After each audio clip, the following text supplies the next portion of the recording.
बच्चों प्रश्न संग्रह 1.5 पाठ 1 प्रश्न संग्रह 1.5 का ये पहला प्रश्न है। प्रश्न क्या दिया है, दो संख्याओं का अंतर 3 है, बड़ी संख्या का 3 गुना और छोटी संख्या का दुगुना, इनका जब हम योगफल करते हैं तो कितना होता है 19। तो हमें वे संख्याएं ज्ञात करनी है, वे संख्याएं अर्थात वे दो संख्याएं ज्ञात करनी है जिनके बारे में हमें ये डेटा दिया गया है। सबसे पहले हम क्या करेंगे, मानेंगे कि माना बड़ी संख्या बराबर x और छोटी संख्या को हम मानेंगे y। ठीक है, इस तरह से मानेंगे। अब पहली शर्त क्या बताई जा रही है सवाल में कि दो संख्याओं का अंतर 3 है, ऐसा कहा जा रहा है। तो दो संख्याएं कौन सी हैं, x और y हैं। तो हम दोनों संख्याओं में जब अंतर निकालेंगे, अंतर कैसे निकाला जाता है बच्चों, बड़ी संख्या में से छोटी संख्या को घटाया जाता है। तो दोनों संख्याओं में अंतर कितना बताया जा रहा है, 3 बताया जा रहा है। तो इस तरह से ये प्रथम शर्तानुसार, क्योंकि हमें ये समीकरण प्राप्त हुआ है तो हमें यहाँ लिखना है प्रथम शर्तानुसार, और इस समीकरण को हम क्रमांक दे देंगे समीकरण क्रमांक 1। ठीक है, अब हम दूसरी शर्त की तरफ देखेंगे, यानी कि द्वितीय शर्तानुसार भी हम समीकरण बनाएंगे। तो द्वितीय शर्त क्या कहती है बच्चों, बड़ी संख्या का 3 गुना, बड़ी संख्या यानी x का 3 गुना जब हम लेते हैं तो क्या हो जाता है, 3x हो जाता है। तो बड़ी संख्या का 3 गुना और छोटी संख्या का दुगुना, छोटी संख्या अर्थात y का दुगुना क्या होता है, 2y। तो बड़ी संख्या का 3 गुना और छोटी संख्या का दुगुना, इन दोनों का जब हम योगफल करते हैं, यानी कि 3x और 2y का योगफल करते हैं तो कितना आता है, 19 आता है, ऐसा प्रश्न में बताया गया है। तो हम वही समीकरण लिख रहे हैं जो सवाल में बताया गया है। बड़ी संख्या का 3 गुना, छोटी संख्या का दुगुना, इन दोनों का योगफल 19 है, ऐसा सवाल में बताया जा रहा है। तो इस तरह से हमारा दूसरा समीकरण हमें प्राप्त हो गया है। अब दोनों समीकरण प्राप्त होने के बाद आपको क्या करना है, विलोपन विधि से हल करना है। तो दोनों समीकरणों को हल करेंगे। तो समीकरण 1 तथा समीकरण 2 को हल करने पर समीकरण 1 जो है हमारा क्या है, x minus y equal to 3 है, और दूसरा समीकरण है 3x plus 2y equals to 19। ठीक है, ये पहला समीकरण, ये दूसरा समीकरण। अब हमें विलोपन विधि से हल करने के लिए पता है आपको किस तरह से हल किया जाता है। किसी भी एक चरांक के गुणज होते हैं उन्हें हमें समान करना होता है।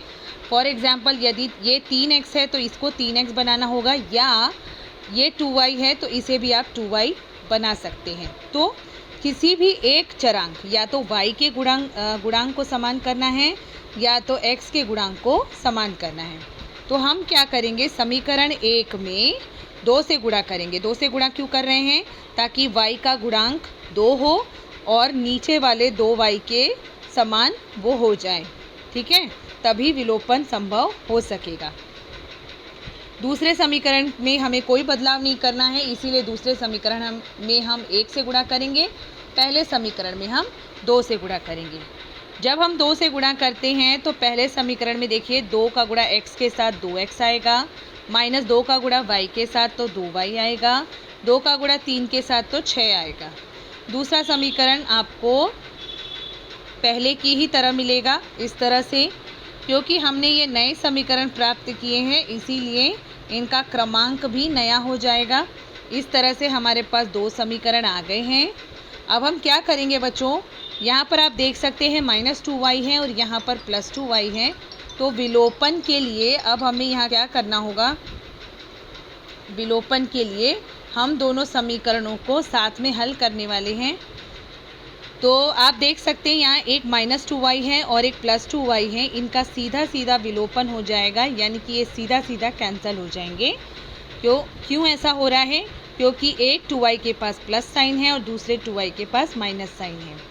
ठीक है, यहाँ पर हम दोनों समीकरणों का योग करेंगे ऐसी अवस्था में जब दोनों समान चरांकों के पास विरोधी चिन्ह उपलब्ध होते हैं तो हम सीधा सीधा जोड़ते हैं और जोड़ने पर इस तरह से विलोपन हो जाएगा। 3x और 2x आपस में जुड़कर क्या बनेंगे 5x बराबर 19 और 6 आपस में जुड़ने पर क्या आता है 25 आता है। अब हम x का मान निकालेंगे जो कि होगा 25/5। 5 कहाँ से आया, ये वाला 5 जो कि यहाँ गुणे में है, यहाँ जाकर भाग हो जाएगा 5 25 और x का मान अब हमारे पास होगा 5। इस तरह से हमने एक संख्या यानी x का मान ज्ञात कर लिया है। अब हमें क्या करना है y का मान प्राप्त करना बाकी है। तो अब हम क्या करेंगे x का मान समीकरण 1 में रखेंगे। x का मान समीकरण 1 में रखने पर समीकरण 1 हमारा क्या है x minus y equal to 3 है। अगर आपको ध्यान ना हो तो देख सकते हैं यहाँ पर ये समीकरण 1 है, इसी में हमें x का मान रखना है। x का मान क्या आया है 5 ऋण y बराबर 3। अब हम क्या करेंगे ऋण y का पक्षांतरण कर देंगे और 3 का पक्षांतरण बाएं पक्ष में, यानी 5 ऋण 3 बराबर y। 5 में से 3 गए तो 2 बराबर y। इसका अर्थ ये हुआ कि y का मान हमारे पास कितना आ गया है 2। इस तरह से हमें दोनों संख्याओं का मान मिल चुका है। x का मान मिला है 5 और y का मान मिला है 2। ठीक है, तो अंत में आपको क्या लिखना होगा, स्टेटमेंट लिखना होगा कि वे संख्याएं 5 तथा 2 हैं। तो लास्ट में आपको स्टेटमेंट लिखना है वे संख्याएं 5 तथा 2 हैं। ठीक है, तो इस तरह से आपको ये पहला सवाल जो है हल करना है।